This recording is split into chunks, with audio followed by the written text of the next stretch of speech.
La semana pasada dijimos que cuando nosotros entregamos nuestra vida al Señor Jesucristo, cuando le decimos que Él sea el Señor, el Salvador de nuestra vida, en ese preciso instante nosotros nos convertimos en hijos de Dios.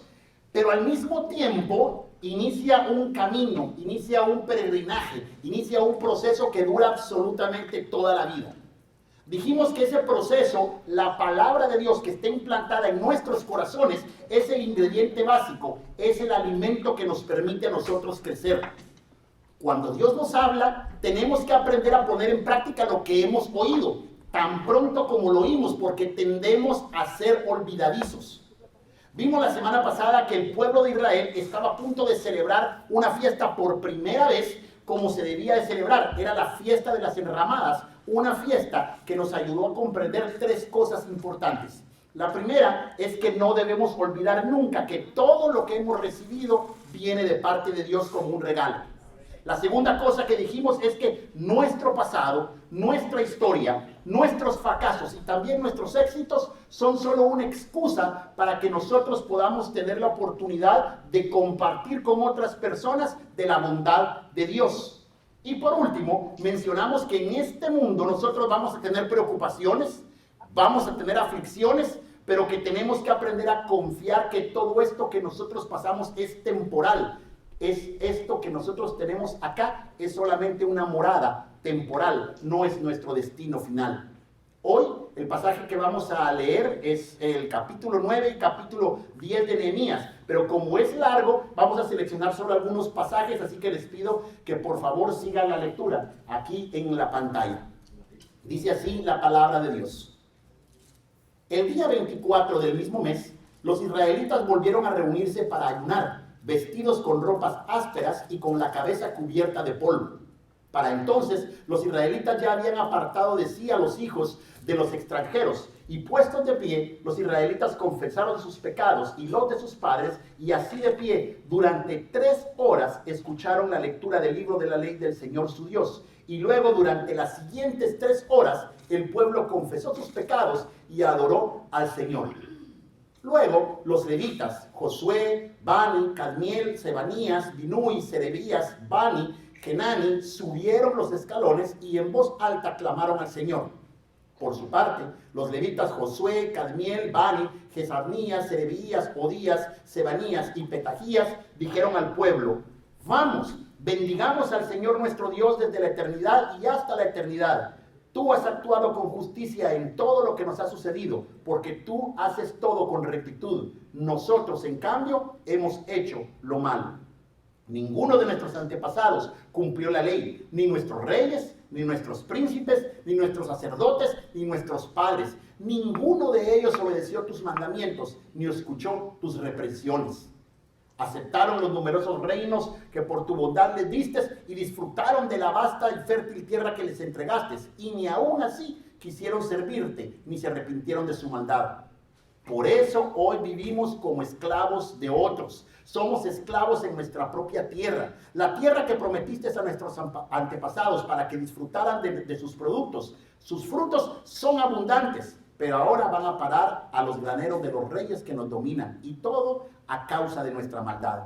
Ellos se han convertido en nuestros amos, en dueños de nuestro ganado, y hacen con nosotros lo que quieren, y estamos en grandes aprietos.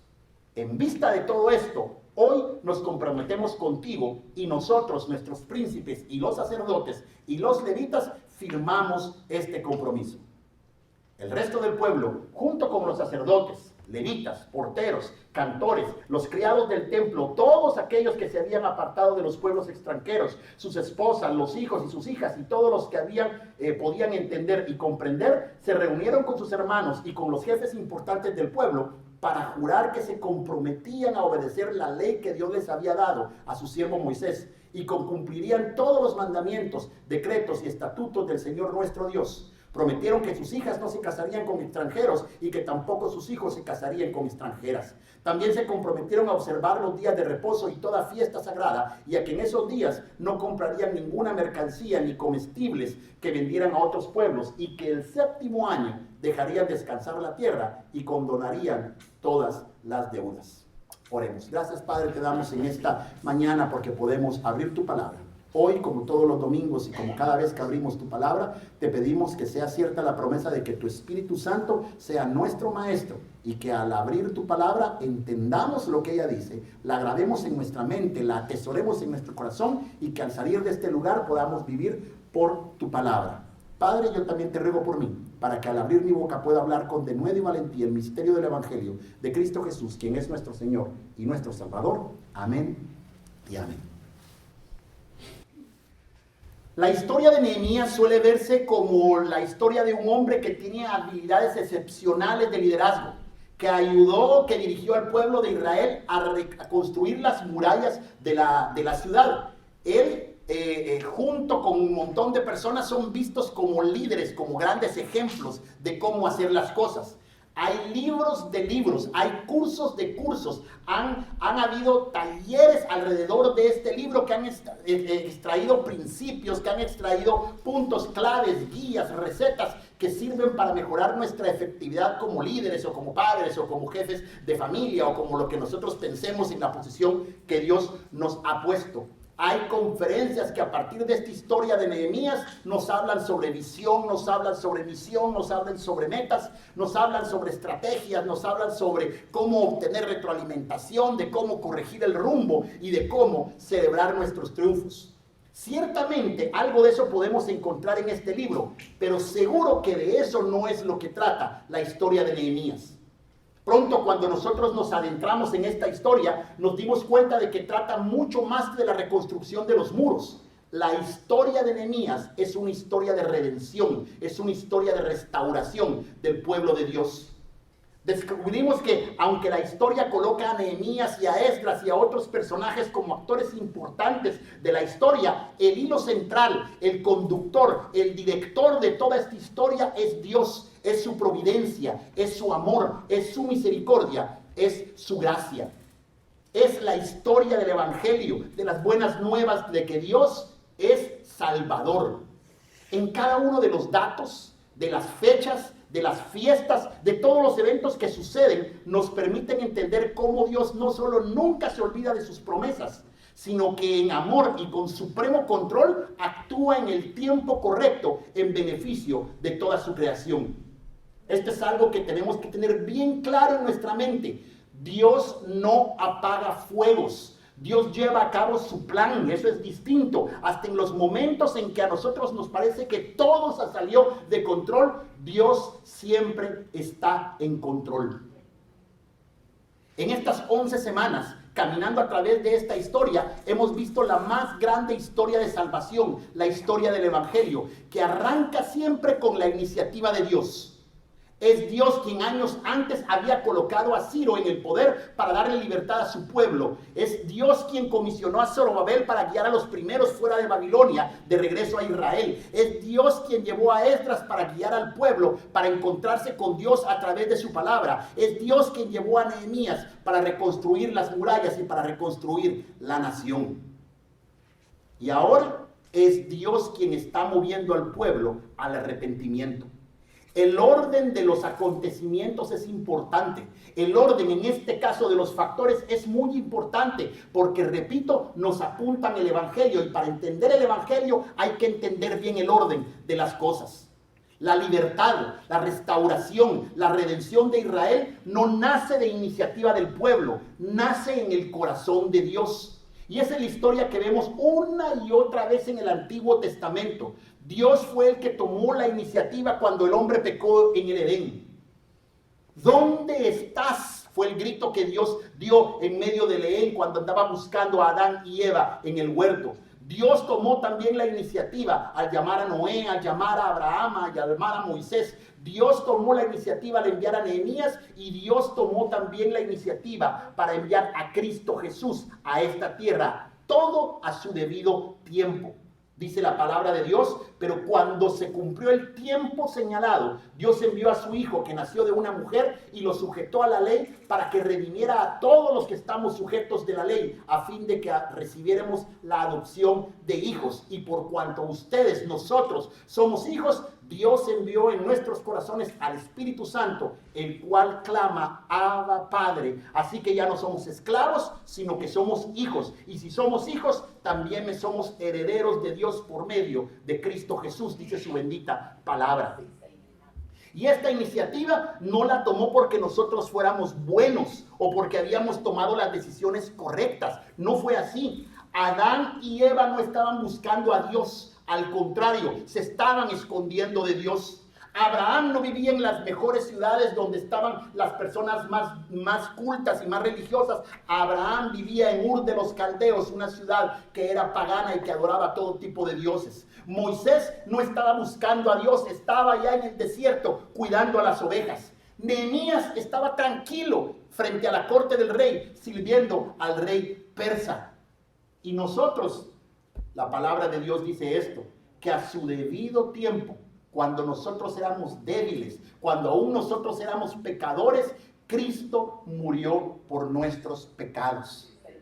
Y luego más adelante dice, con mucha más razón, ahora que ya hemos sido justificados en su sangre, seremos salvados del castigo por medio de él. Porque si cuando éramos enemigos de Dios, fuimos reconciliados con él mediante la muerte de su Hijo, mucho más ahora que estamos reconciliados, seremos salvos por su vida.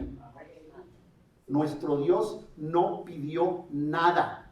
La gracia de Dios precede cualquiera de nuestros actos y cualquiera de nuestras obras. Amamos a Dios porque Él nos amó primero. Repito, el orden es muy importante. No dice Dios nos ama como respuesta que nosotros lo amamos, sino dice que nosotros lo amamos porque Él nos amó a nosotros primero. Y de eso tratan esos primeros 37 versos del capítulo 9 de Nehemías. En el día 24 del mes, después de haber celebrado los nuevos comienzos a través de la fiesta de Rosh Hashanah, ¿cómo se dice? Ya se me olvidó. Después de celebrar la gracia, la redención provista por Dios a través de Yom Kippur, y después de haber celebrado cómo Dios había intervenido en sus vidas durante el peregrinaje en el desierto y también durante el retorno de Babilonia a Israel, en la fiesta de las enramadas, al día siguiente después de eso, el pueblo se congrega una vez más y celebran un gran culto. Estaban de ayunas y por 3 horas leyeron la palabra de Dios. Oigan lo que pasa, por 3 horas leyeron la palabra de Dios, leyeron la ley, y luego por 3 horas se sentaron a orar a Dios, confesando sus pecados y adorando al Señor. Este es un diálogo que nosotros tenemos que aprender, es un diálogo hermoso de aprender a escuchar a Dios a través de leer su palabra y luego aprender a adorarlo, de hablar con Él a través de la oración. Esa es una práctica que tenemos que tener los cristianos todo el tiempo, es parte de nuestra experiencia cristiana, aprender a leer la Biblia para escuchar a Dios y aprender a hablar con Dios a través de la oración. Oímos a Dios a través de su palabra. Vemos su voz a través de Cristo que nos refleja la Escritura y hablamos con Él a través de la oración. Cada vez que nosotros abrimos la palabra de Dios, tenemos el privilegio de ver a Dios cerca, de escuchar su voz, de entender un poco más el corazón de nuestro Señor. Cada vez que nosotros vemos a Cristo en las palabras, caminando en las calles, interactuando con sus discípulos, alimentando al hambriento, atendiendo a las viudas, comiendo con los indeseables, descansando bajo un árbol o en una barca, comiendo con sus amigos, aprendemos de aquello que le interesa a Dios. Aprendemos del carácter de Dios, de lo que Él también espera de nosotros. Y cada vez que eso sucede, cada vez que nos encontramos con Dios, también nos descubrimos nosotros un poco a nosotros mismos. Vemos aquello que no es correcto en nosotros, vemos donde aún nos falta crecer y entonces actuamos para corregir eso en que no estamos actuando bien. A eso se llama arrepentimiento. El pueblo de Dios reunido en la plaza, luego de oír la voz de Dios a través de la lectura por 3 horas, se dan cuenta de todas las veces que han fallado. Lo encuentran en la palabra, lo encuentran en la propia historia de su vida. Y desde el verso 6 hasta el verso 37 se narra en un canto, en un poema maravilloso, en una oración que repite lo mismo que otros salmos, como el Salmo 78 o el Salmo 105, con una maestría formidable. nos guía por los pasajes claves de la historia de Israel y también de mi propia historia y de la historia de ustedes. Nos recuerda que desde el acto mismo de la creación hasta el día de hoy, a pesar de nuestra infidelidad, a pesar de que somos tantas veces unos cabezas duras, Dios permanece fiel. Dios actúa siempre a favor de su pueblo. Un pueblo al que dice la palabra de Dios, ama con amor eterno, y por eso se presenta a Dios mismo como nuestro sustentador, como nuestro salvador, como nuestro libertador. Al comprender esa maravilla, cuando ellos están leyendo la palabra y entienden lo que está pasando allí, el pueblo se da vuelta con un corazón contrito, con un corazón arrepentido por sus pecados, sienten dolor por haber ofendido a Dios. No buscan excusas, no empiezan a decir, yo no hice eso, fue mi tío, fue mi hermano, fue mi papá. No le echan la culpa a nadie. Hay hasta en la confesión de los pecados, hay solidaridad en medio de ellos. Esa confesión no fue un acto genérico, no fue una oración que solo decías, Padre, perdona los pecados, amén. Fue una oración donde a cada uno de los pecados ellos les pusieron nombre y apellido. Ellos le dijeron claramente lo que habían hecho. Y aún con eso, el pecado no era el centro de la oración. Ellos dijeron todos sus pecados, pero no era un acto morboso de tratar de decir quién pecó más. Solamente un reconocimiento, Señor, perdón porque yo hice esto. Pero al momento de confesar los pecados, el centro de la oración realmente era la gracia de Dios.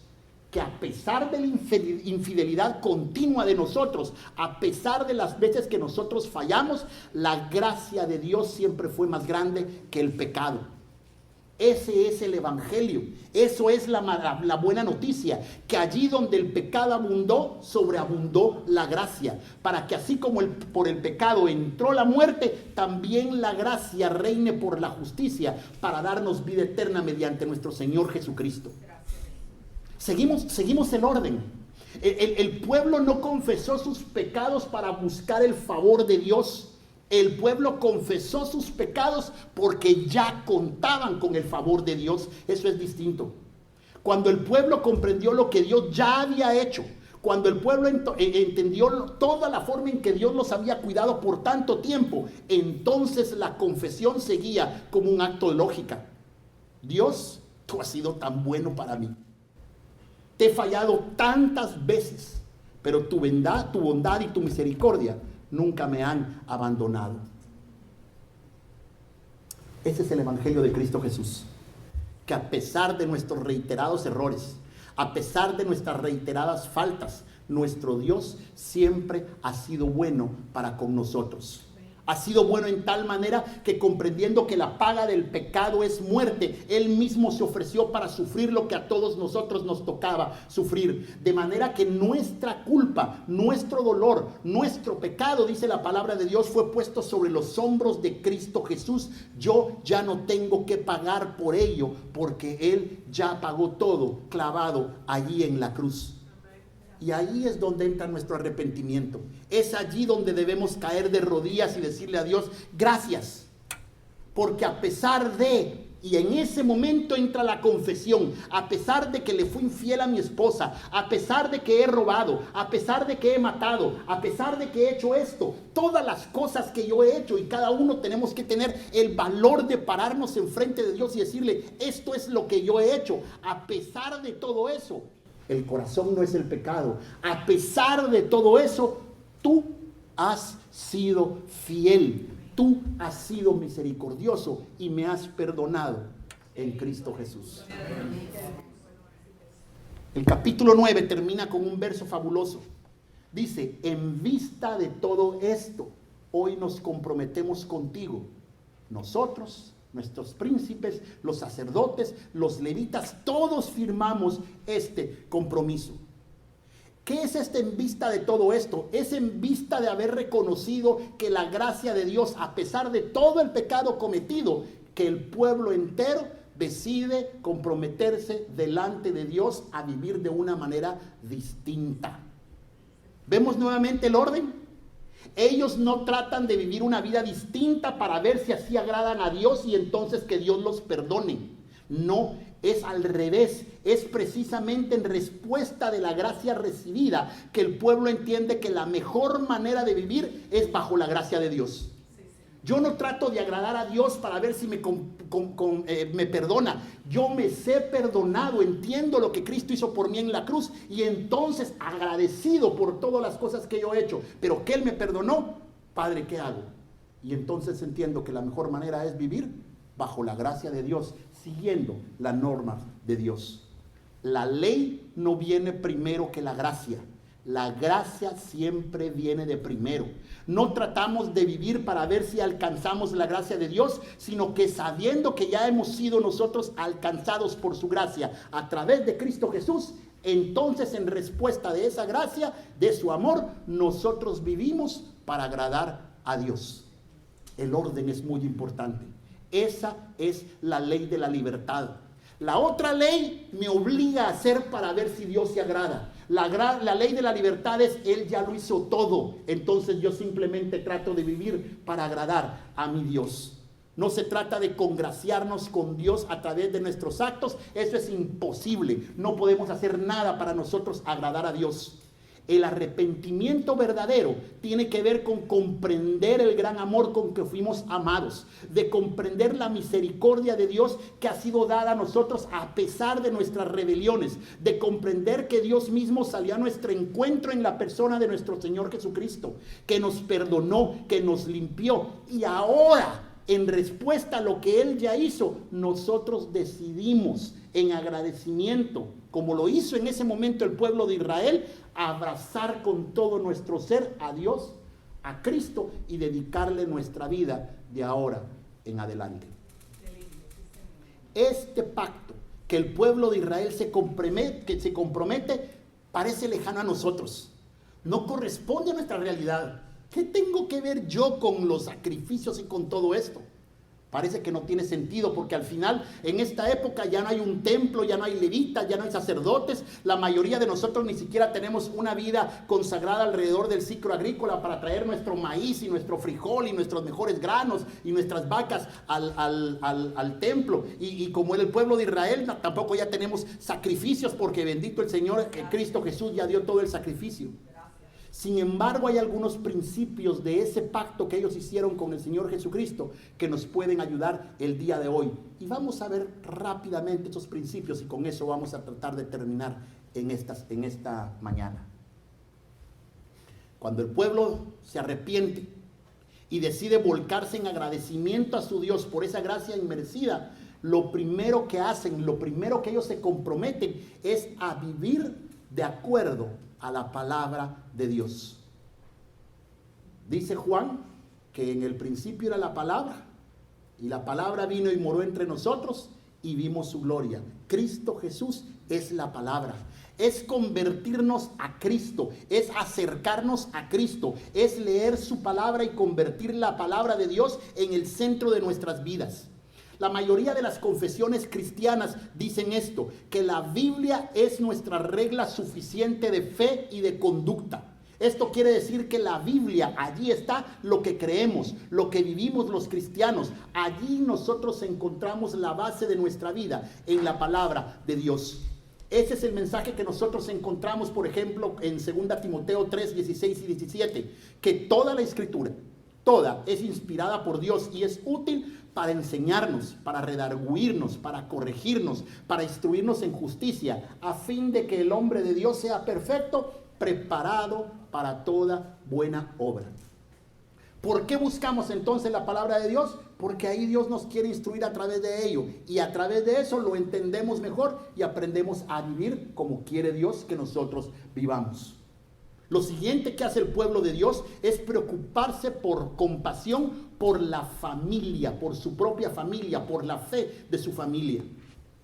La prohibición de no mezclarse con otras tribus no tiene que ver con pureza étnica o con pureza racial o que nosotros somos mejores que ellos o no, de eso no trata. La pureza que piden en esos, por eso dicen mis hijos no se casarán con las extranjeras ni las hijas con los extranjeros. La razón es que la preocupación era esta, que esos otros pueblos adoraban a otros dioses que podían arrastrar a los hijos a una adoración incorrecta.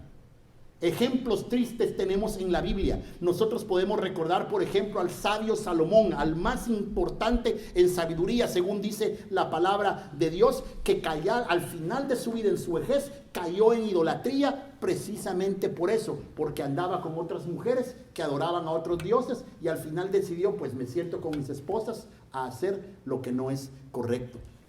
Repito, no tiene nada que ver con pureza étnica, ya que existen casos también en la Biblia de personas de otras tribus como Ruth, que pertenecía al pueblo de Moab y que adoraban al horrible dios Quemos, a quien le rendían sacrificios humanos.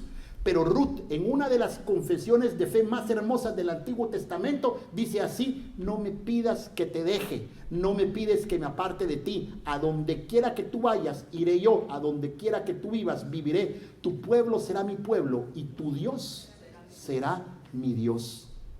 Y después de ese reconocimiento, a pesar de que Ruth no era del pueblo de Israel, sino que era una gentil, llegó a ser parte, nos cuenta el Evangelio, parte de la genealogía de nuestro Señor Jesucristo. Así que nosotros estamos llamados a hacer lo mismo. No es a apartarnos de las demás personas, es a preocuparnos por la fe de nuestra familia.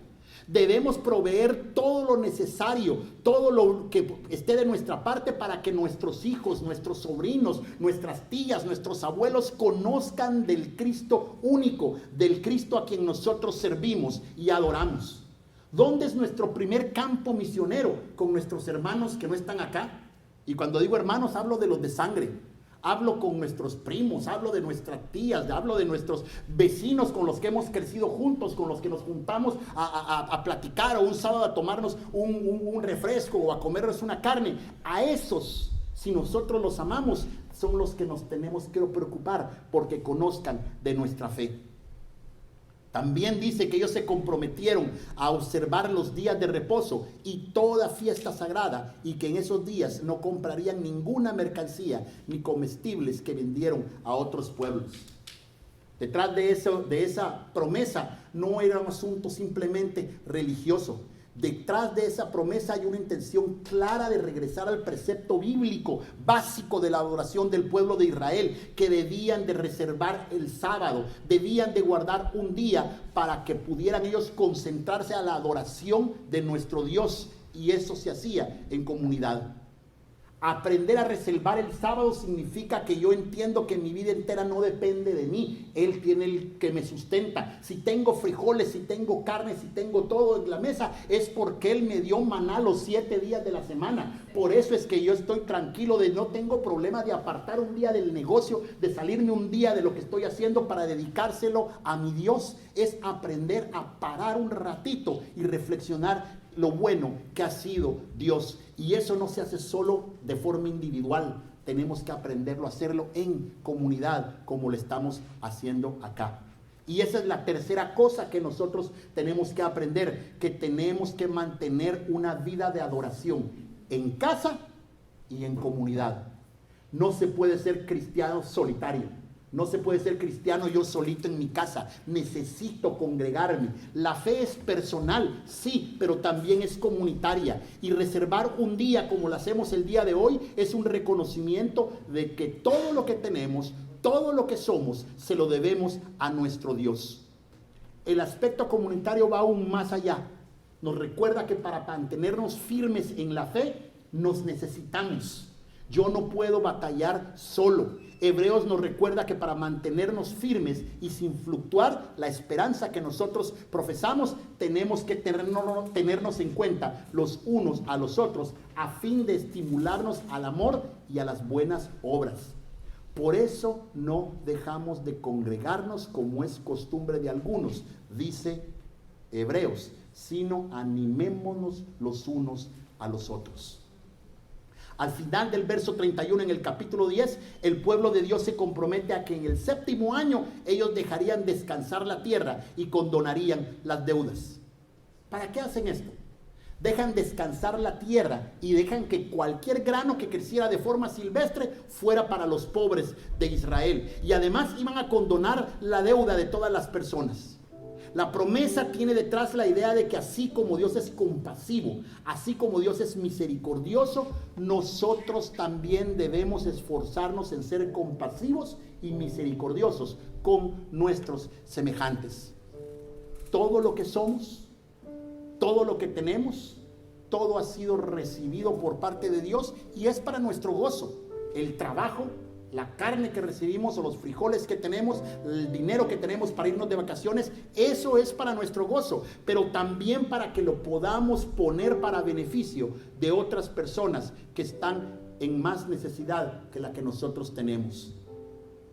Yo sé que entre nosotros pueden ser que hayan personas que tengan mucha necesidad y bien podrían estar diciendo, ¿cómo voy a ayudar yo a alguien si yo soy el que necesito ayuda?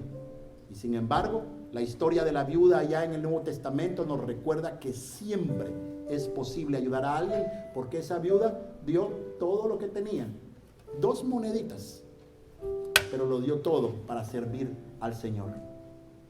Y por último, el pueblo de Israel también se comprometió a no descuidar la casa de Dios. Esto iba más allá de no solo asistir, no solo de acercarnos acá, sino de utilizar todos los dones que nosotros tenemos y todos los recursos que nosotros tenemos para mantener el funcionamiento del templo. Esto no es hablar de dinero, esto es mucho más que eso, es aprender a poner todo lo que somos, todo lo que tenemos, todo nuestro intelecto, nuestras capacidades al servicio de todos nosotros. Y con esto acabamos en esta mañana. Hoy al terminar el culto, en la mesa de atrás van a haber varias oportunidades para que nosotros podamos servir a nuestra comunidad. Y yo los invito a que al terminar nadie se quede ahí sin pasar por un ratito y revise. Bueno, yo puedo cuidar niños, ya tuve 7, puedo cuidar uno más. Y una vez al mes, puedo ir ahí atrás a cargar y cambiar pañales. Ya está sirviendo a alguien de la comunidad. Alguien puede decir, yo no sirvo para muchas cosas, pero soy bueno para pintar. Aquí hay que pintar esto de vez en cuando. Nos puede ayudar acá y nos sentimos todos mejor. Alguien puede decir, yo no tengo tiempo, pero puedo ayudar una vez al mes para ir a visitar a los niños de la escuela Cleveland. Roxana está en contacto con las maestras y estos padres necesitan que alguien les ayude a traducir cuando están juntos con los maestros, porque no tienen ni idea de cómo hablar con los maestros con los problemas de sus hijos. Y solo tienen una persona para atender a 70 familias hispanas que asisten a esa escuela. Cuando hay reunión de padres, ellos nos van a llamar a nosotros porque Roxana ya se puso al servicio y entonces los que sepan un poquito de inglés van a poder sentarse, si ustedes lo desean, hasta la par de esos maestros y decirle, esto dice el maestro, y ayudar en esa conversación. Repito, esto no es hablar de dinero, esto es aprendernos a preguntar cómo puedo yo colaborar. No terminamos el libro, pero sí terminamos esta serie. Y la terminamos con un reto importante. Si nos hemos encontrado con Jesucristo, si hemos comprendido que la gracia de Dios la hemos recibido y que nuestra vida no es la misma porque Él entró, porque Él hizo algo, entonces nosotros no podemos seguir viviendo igual. Eso es a lo que muchos le llaman aceptar a Cristo o entregar la vida a Cristo. Es simplemente reconocer que Cristo, el Hijo de Dios, pagó con su propia vida lo que nosotros no podíamos pagar, y al reconocer ese regalo entregamos nuestra vida en agradecimiento para vivir de acuerdo a su palabra, para preocuparnos por la fe de nuestra familia, de nuestros hijos, para mantener una vida de adoración en casa y en comunidad, para esforzarnos por ser compasivos y misericordiosos con nuestros semejantes y para no descuidar la casa de Dios. ¿Les parece? Oremos. Padre Santo, te damos gracias en esta mañana, porque no tenemos más que caer de rodillas delante de ti y decirte gracias, porque a pesar de nuestra maldad, a pesar de nuestros errores, a pesar de nuestro pecado, tú te entregaste en la cruz del Calvario. Así dice tu palabra, que hasta lo enfrentaste con gozo, no porque sabías que más adelante el premio para nosotros era grande. Gracias, Padre Santo, por esto, porque diste tu vida en la cruz por amor a nosotros. Hoy nosotros, en respuesta, lo único que podemos decir es gracias por lo que tú hiciste, Padre. Gracias porque cambiaste mi vida. Gracias porque me diste salvación. Quiero adorarte, quiero servirte, quiero amarte. Lo hacemos entonces así, y oramos en Cristo Jesús, nuestro Señor y nuestro Salvador. Amén y amén.